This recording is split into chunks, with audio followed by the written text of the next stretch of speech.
Hello everyone, आज हम exercise 3.5 के नेक्स्ट क्वेश्चन के बारे में डील करेंगे। पहले जो प्रीवियस लेक्चर था उसके अंदर हमने फर्स्ट और सेकंड क्वेश्चन और थर्ड क्वेश्चन डील कर लिया था। आज हमारा फोर्थ क्वेश्चन है क्लास 10th की एक्सरसाइज 3.5 का। फोर्थ क्वेश्चन के अंदर ये हमें कह रहा है कि form the pair of linear equation in the flowing problem. यहाँ पे हमें कुछ प्रॉब्लम दे रखी है, उनके अंदर हमें सबसे पहले लीनियर इक्वेशन बनानी है एंड फाइंड देयर सोल्यूशन। उसके बाद हमने इसका सोल्यूशन निकालना है बाय एनी एल्जेब्रिकल मेथड, कोई भी मेथड लगा के। कि हमने अभी 3 मेथड पढ़े हैं, सब्स्टिट्यूशन मेथड पढ़ा था, एलिमिनेशन मेथड पढ़ा था और हमने क्रॉस मल्टीप्लिकेशन मेथड पढ़ा था। इन तीनों में से जो आपका मन करे वो मेथड लगा के आपने इसके अंदर इसका सोल्यूशन निकालना है।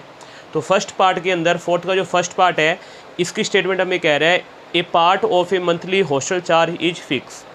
कोई हॉस्टल का चार्ज है मंथ का, वो एक पार्ट तो उसका फिक्स है and the remaining depend on the number of day one has taken food in the mess. और बाकी डिपेंड करता है चार्ज की एक स्टूडेंट ने कितने दिन तक मेस में खाना खाया। एक चार्ज तो उसका फिक्स है, जैसे मान लो रूम है, रूम का किराया तो उसका फिक्स हो गया, और मेस में जो खाना खाएगा उसका जो चार्ज लगेगा वो आपका एक्स्ट्रा है। ये कह रहा है कि when a student A take food for the 20 day, कोई स्टूडेंट ए है जिसने 20 दिन तक खाना खाया, शी हैज़ टू पे ₹1000 एज ए हॉस्टल चार्ज। तो उसको टोटल जो हॉस्टल चार्ज देना पड़ा वो देना पड़ा ₹1000। Whereas a student B, एक स्टूडेंट आपका बी है who take food for the 26 day, जिसने 26 दिन तक खाना खाया, पे ₹1180 एज हॉस्टल चार्ज, उसने 1180 रुपये टोटल रुपये पे किए। Find the fix charge and the cost of food per day. Fix charge कितना है और जो वो खाना खा रहे हैं उसकी पर डे कितनी कॉस्ट है, आपने ये चीज़ निकालनी है इसके अंदर। तो फोर्थ क्वेश्चन का फर्स्ट पार्ट हमें दे रखा है ये। फोर्थ क्वेश्चन के फर्स्ट पार्ट के अंदर हम लिखेंगे लेट फिक्स चार्ज। सबसे पहले हम मानेंगे फिक्स चार्ज, वो हम मानेंगे ₹X। फिर हम क्या लिखेंगे इसके अंदर, cost of food per day, कि पर डे जो फूड की कॉस्ट है वो कितनी है, रुपीज़ हमने क्या मानी इसके अंदर Y। अब हम यहाँ पे लिखेंगे इसके अंदर अकॉर्डिंग टू फर्स्ट कंडीशन। पहली कंडीशन क्या है कि X तो फिक्स है और स्टूडेंट ए ने 20 दिन तक खाना खाया, तो 20 दिन के हिसाब से उसका टोटल एक डे का टोटल जो खर्चा वो कितना है Y रुपीज़ है, तो 20 डे कितना होगा 20Y। दोनों को ऐड करें तो टोटल जो उसको रुपये देने पड़े वो देने पड़े 1000। फिर हम लिखेंगे इसके अंदर अकॉर्डिंग टू सेकंड कंडीशन, कि आपकी जो दूसरी कंडीशन है उसके अंदर X तो फिक्स है चार्ज, वो तो लगेगा। स्टूडेंट बी ने टोटल 26 दिन तक खाना खाया, तो 26 की मल्टीप्लाई Y से टोटल रुपीज़ उसे देने पड़ेंगे 1180। ये इक्वेशन क्या आ गई इसके अंदर सेकंड। तो सबसे पहले हमने इसके अंदर लीनियर इक्वेशन बना दी। अब कह रहे हैं कि आपने इसका सोल्यूशन निकालना है, तो हम इसको एलिमिनेशन मेथड से सोल्व करते हैं। X + 20Y इक्वल टू क्या है 1000 और ये है X + 26Y इक्वल टू 1180। अब इस दोनों X प्लस के हैं तो साइन चेंज होंगे, ये माइनस और ये माइनस, X से X कट गया, प्लस का 20 और माइनस का 26, माइनस का 6Y।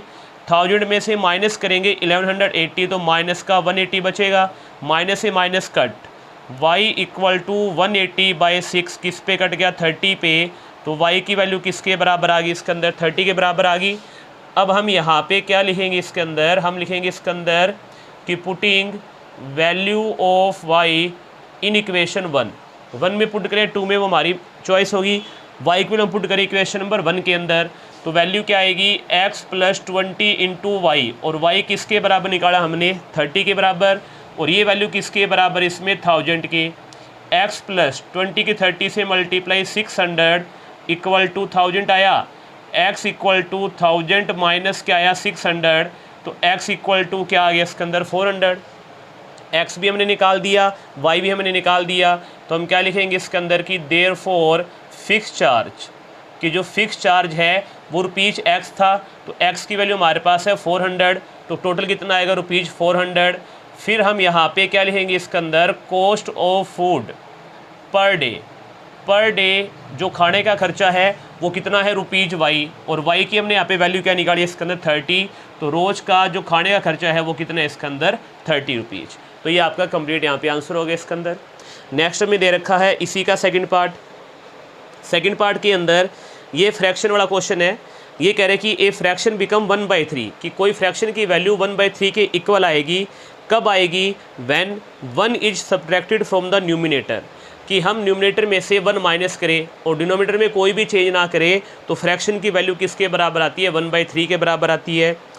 And it become 1/4, fraction आपका 1/4 हो जाता है when 8 is added to its denominator. अगर हम डिनोमिनेटर में 8 ऐड करें तो वैल्यू 1/4 के बराबर आती है। फाइंड द फ्रैक्शन, तो आपने फ्रैक्शन निकालने इसके अंदर। तो इसके सेकंड पार्ट के अंदर हम लिखेंगे इसके अंदर सबसे पहले कि लेट फ्रैक्शन, हम मानेंगे कि फ्रैक्शन जो है वो क्या है? x/y है। यहाँ पे लिखेंगे इसके अंदर अकॉर्डिंग टू फर्स्ट कंडीशन, कि जो आपकी पहली कंडीशन है उसमें क्या है, जो चीज़ हम माइनस कर रहे हैं 1 वो कर रहे हैं न्यूमिनेटर में से, यानी कि ऊपर की वैल्यू में से 1 माइनस कर रहे हैं, नीचे कोई भी चेंजिंग नहीं कर रहे, तो ये फ्रैक्शन किसके बराबर आता है? 1/3 के। क्रॉस मल्टीप्लाई करेंगे तो 3 की मल्टीप्लाई x - 1 के साथ y की 1 से मल्टीप्लाई y होगा, तो ये वैल्यू आएगी 3x - 3 = y। ये 3x प्लस का y इधर क्या होगा? माइनस का y, -3 इधर क्या होगा? प्लस का 3। ये इक्वेशन क्या आ गई इसके अंदर? फर्स्ट आ गई इसके अंदर। अब हम लिखेंगे इसके अंदर अकॉर्डिंग टू सेकंड कंडीशन, कि जो दूसरी कंडीशन है उसके अंदर क्या कह रहा है कि अगर हम डिनोमिनेटर में 8 ऐड करें, यानी कि x में कोई चेंज नहीं करनी, डिनोमिनेटर में 8 ऐड करना है, फ्रैक्शन की वैल्यू आ जाती है 1/4 के बराबर। क्रॉस मल्टीप्लाई करें, 4 की मल्टीप्लाई x से 4x, 1 से मल्टीप्लाई में y + 8, तो 4x ये कितना आएगा? माइनस का y = 8। ये इक्वेशन हमारे पास क्या आ गई इसके अंदर? सेकंड। अब हमें x और y की वैल्यू निकालनी है। इक्वेशन फर्स्ट क्या है? 3x - y = 3। इक्वेशन 2 है 4x - y = 8। अब दोनों y के साइन सेम है तो हमें साइन चेंज करना पड़ेगा, ये माइनस, ये प्लस, ये माइनस, y से y cancel, 3x - 4x, minus का x बचेगा, 3 में से माइनस करें 8 तो माइनस का 5 बचेगा, माइनस से माइनस कट तो x बराबर क्या आया? 5। अब हम यहाँ पे क्या लिखेंगे इसके अंदर कि putting value of x in equation 1 में x की वैल्यू पुट करते हैं तो 3 के इंटू में x है कितना आएगा? 5, माइनस का y = 3, तो 15 - y = 3, माइनस y = 3, 15 तरह के माइनस होगा, माइनस y = 3 - 15 माइनस का 12, तो y = किसके बराबर आ गया? 12 के।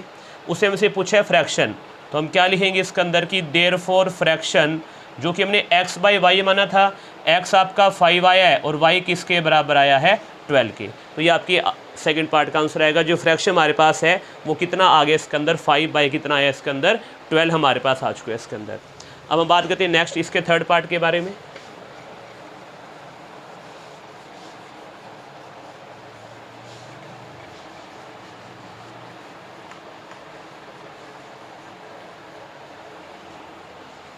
नेक्स्ट में दे रखे इसका थर्ड पार्ट हमें दे रखा है।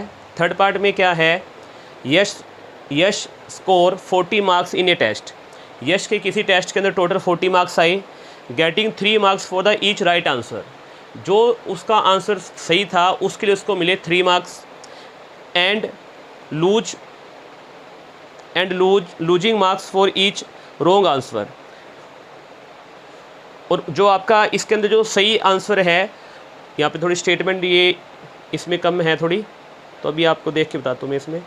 पहले हम इसके अंदर इसका फिर पार्ट नंबर 5 कर लेते हैं एक बार। ये अभी इसकी स्टेटमेंट आपको मैं चेक करके बताता हूँ। इसमें स्टेटमेंट में क्या है, थोड़ा सा यहाँ पे मिस प्रिंट है ये। फोर्थ पार्ट जो है वो आपके लिए है। इसके अंदर जो फोर्थ पार्ट करना है, पार्ट नंबर हम 5 की बात करते हैं पहले। पार्ट नंबर 5 के अंदर ये हमें कह रहा है the area of a rectangle get reduce by 9 square unit, कि कोई रेक्टेंगल है जिसका एरिया 9 स्क्वायर यूनिट कम होता है। कब कम होता है? If its length is reduce by 5 unit, कि उसकी जो लेंथ है वो तो हम क्या कर दें 5 कम कर दें, and breadth is increase by 3 unit, और ब्रेथ में हम क्या करें 3 ऐड कर दें। फिर कह रहा है if we increase the length by 3 unit, अगर हम उसकी लेंथ में 3 इंक्रीज कर दें एंड ब्रेथ बाय 2 यूनिट, और ब्रेथ में 2 इंक्रीज कर दें, the area increase by 67 square unit, तो उसके एरिया के अंदर 67 का इंक्रीज होता है। Find the dimension of the rectangle, तो आपने रेक्टेंगल के क्या निकालनी है इसके अंदर? डायमेंशन निकालनी है इसके अंदर। तो हम यहाँ पे सबसे पहले क्या लिखेंगे इसके अंदर, पार्ट नंबर 5 के अंदर, ये आपका फोर्थ क्वेश्चन का 5th पार्ट है। थर्ड पार्ट की भी स्टेटमेंट इसमें थोड़ी मिसप्रिंट है, वो चेक करके आपको भी मैं कराता हूँ। वो 5th पार्ट में कह रहा है कि कोई रेक्टेंगल हमें दे रखा है, तो हम यहाँ पे लिखेंगे इसके अंदर कि लेट लेंथ ऑफ रेक्टेंगल, हमने यहाँ पे ये मानी कि रेक्टेंगल की जो लेंथ है वो हमने मानी x मीटर। सेकंड जो चीज़ हमें दे रखी है वो हमें दे रखी है ब्रेथ, तो हम लिखेंगे इसके अंदर let breadth of rectangle equal to हम क्या मानेंगे इसके अंदर y मीटर। तो यहाँ से हमारे पास क्या आएगा, एरिया ऑफ रेक्टेंगल कि जो रेक्टेंगल का एरिया है वो क्या आएगा L इंटू बी, और साथ में क्या आ जाएगा मीटर स्क्वायर आ जाएगा। हम यहाँ पे लिखते हैं कि अकॉर्डिंग टू फर्स्ट कंडीशन, पहली कंडीशन क्या है कि अगर हम इसकी लेंथ में से 5 माइनस कर दें और ब्रेथ के अंदर हम यहाँ पे क्या करें 3 इंक्रीज करें, तो जो इसका एरिया है वो आपका 9 स्क्वायर रूट कम होता है। तो एरिया यहाँ पे एक्स वाई है, कम होगा तो इस एरिया में से मुझे 9 क्या करना पड़ेगा, माइनस करना पड़ेगा। L into B equal to area ही होता है, लेंथ में से 5 माइनस करना है और ब्रेथ में हमें 3 इंक्रीज करना है, दोनों की मल्टीप्लाई करेंगे तो जो एरिया है वो आपका 9 मीटर क्या आएगा, आपका कम आएगा, 9 मीटर स्क्वायर सॉरी कम आएगा।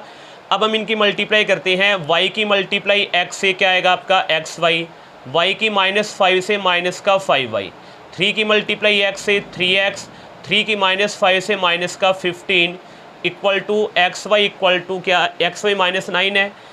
अब वैल्यू क्या है इसके अंदर, 3x माइनस का 5y हमने यहाँ पे रखा, xy -9, ये माइनस का 15 इधर आए क्या होगा प्लस का 15 और प्लस का xy इधर आके माइनस का xy, जो कि आपस में कैंसिल आउट होगा।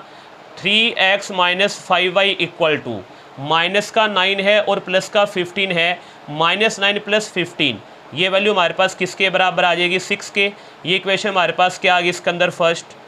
अब हम लिखेंगे यहाँ पे अकॉर्डिंग टू सेकंड कंडीशन कि जो दूसरी कंडीशन हमें दे रखी है उसमें क्या है कि अगर हम लेंथ में 3 इंक्रीज कर दें, यानी कि x में 3 ऐड कर दें और ब्रेथ में हम इंक्रीज करें 2 इंक्रीज करें ब्रेथ के अंदर, तो इसका एरिया भी 67 इंक्रीज होता है। तो एरिया इंक्रीज होएगा तो उसमें ऐड होएगा 67।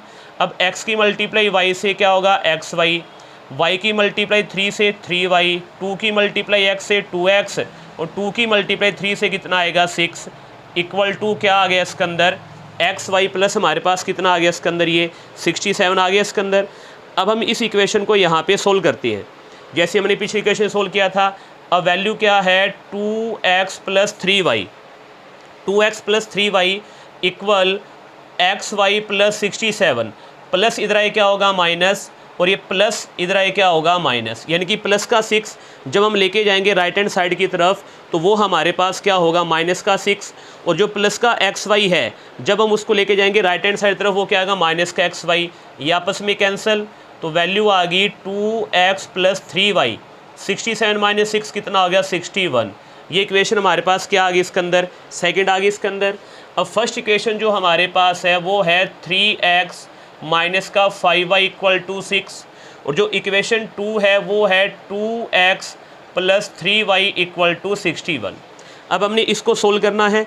अब सोल्व करने के लिए हमारे पास 3 मेथड हमने पढ़ रखे हैं, क्रॉस मल्टीप्लिकेशन मेथड भी पढ़ा, एलिमिनेशन मेथड भी पढ़ा हुआ है और हमने सब्स्टिट्यूशन मेथड भी पढ़ा हुआ है। अगर हम इसके ऊपर एलिमिनेशन मेथड अप्लाई करें तो मुझे क्या करना पड़ेगा, या तो मुझे x के कोफिशिएंट को इक्वल करना पड़ेगा या मुझे y के कोफिशिएंट को इक्वल करना पड़ेगा, तब जाके हमारे पास इसका आंसर आएगा। अगर मैं यहाँ पे देखूँ तो y के अंदर एक इक्वेशन में y की वैल्यू नेगेटिव है और एक इक्वेशन के अंदर जो y की वैल्यू है वो हमारे पास क्या है पॉजिटिव है। तो हम यहाँ पे क्या करेंगे, जो y के कोफिशिएंट है उनको हम यहाँ पे इक्वल करेंगे। यहाँ पे y का कोफिशिएंट 5 है और यहाँ पे y का कोफिशिएंट 3 है। अब 5 और 3 के अंदर पहली चीज़ कॉमन क्या आती है 15, तो 15 लाने के लिए मुझे इसको 3 से मल्टीप्लाई और इसको किससे मल्टीप्लाई करना पड़ेगा 5 से। या मैंने आपको एक चीज़ बताई थी कि ये जो कोफिशिएंट है y का वो इक्वेशन 1 को मल्टीप्लाई करेगा और ये जो कोफिशिएंट है y का वो इक्वेशन 2 को मल्टीप्लाई करेगा। तो हम यहाँ पे क्या लिखेंगे इसके अंदर, हम लिखेंगे मल्टीप्लाई इक्वेशन 1/3 एंड इक्वेशन 2/5, कि हमने इक्वेशन 1 को तो 3 से मल्टीप्लाई कर दिया और इक्वेशन 2 को 5 से मल्टीप्लाई किया। इक्वेशन 1 को 3 से मल्टीप्लाई करें तो ये बनेगा 9x माइनस का 15y इक्वल टू 18, 5 से मल्टीप्लाई में कितना आएगा 10x प्लस का 15y इक्वल टू 305, ये माइनस ये प्लस कट गया, 10x plus 9x 19x 305 plus 18 ये आ गया आपका 323। तो x इक्वल टू क्या आएगा 323 डिवाइड बाई 19, 19 1 जा 19, कितना आपका बचेगा इसके अंदर रिमाइंडर 13, साथ में 3 है, फिर जाएगा वो 7 पे, तो x की वैल्यू कितनी आ गई इसके अंदर 17। अब हम क्या लिखेंगे इसके अंदर कि putting value of x in equation 1 में पुट करते हैं, तो 3 के इंटू में x कितना है 17 माइनस का 5y इक्वल टू 6, 3 की 17 से मल्टीप्लाई 51 माइनस का 5y equal to 6 minus 5y equal to 6, इधर आगे माइनस का 51 माइनस का 5y इक्वल टू माइनस का 45, 5 से काटा 9 पे कट गया, तो y इक्वल टू क्या आ गया 9। तो अब हम क्या लिखेंगे देयरफॉर लेंथ, हमसे डायमेंशन पूछे थे, लेंथ हमारे पास कितनी आ गई 17 मीटर, और फिर हमारे पास क्या है ब्रेड्थ, वो हमारे पास कितनी आई है इसके अंदर 9 मीटर। तो ये आपका यहाँ पे कंप्लीट आंसर होगा, जो पार्ट नंबर 5 है उसका ये कंप्लीट आंसर है। अब हम बात करते हैं यहाँ पे पार्ट नंबर 4 के बारे में। जो पार्ट नंबर 4 तो मैंने आपको यहाँ पे इसके अंदर होमवर्क दिया है। पार्ट नंबर जो आपका इसमें रह गया थर्ड की हम बात करते हैं। इसके अंदर थर्ड की स्टेटमेंट जो थोड़ी सी मिस प्रिंट थी, हम उसके ऊपर उसको करेक्ट करके और इसको हम सोल्व करते हैं थर्ड पार्ट के अंदर। यश वाला जो क्वेश्चन है,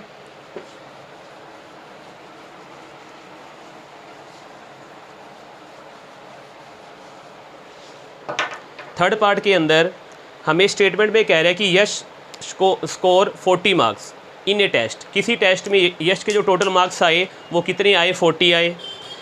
getting 3 marks for the each right answer, हर सही आंसर के उसको 3 नंबर मिले, and lose 1 marks for the each wrong answer, और हर गलत आंसर क्या उसका 1 नंबर कटा।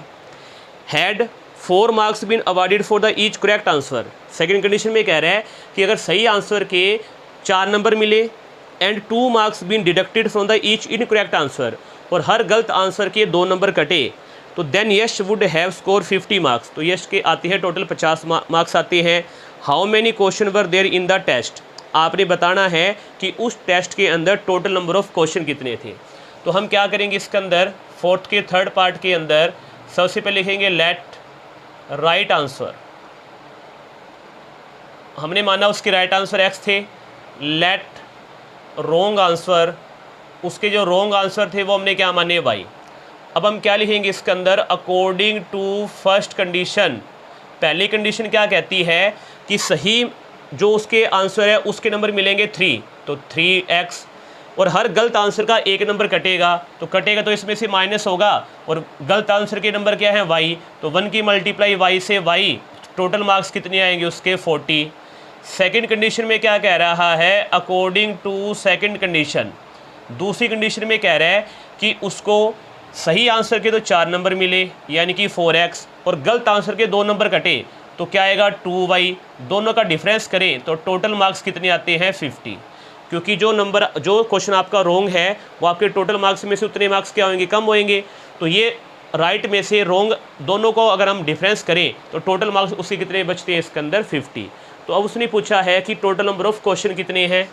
हमारे पास यहाँ पे पहली इक्वेशन है 3x minus y equal to 40।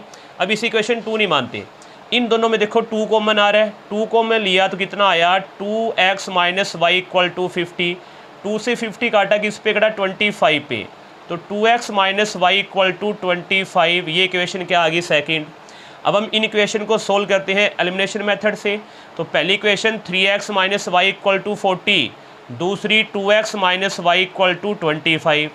अब दोनों ही माइनस के वाई है, साइन चेंज करेंगे, ये माइनस ये प्लस ये माइनस, y से y कट गया, 3x माइनस 2x, x आ गया, 40 माइनस 25 कितना आएगा इसके अंदर 15, तो x की वैल्यू आई 15।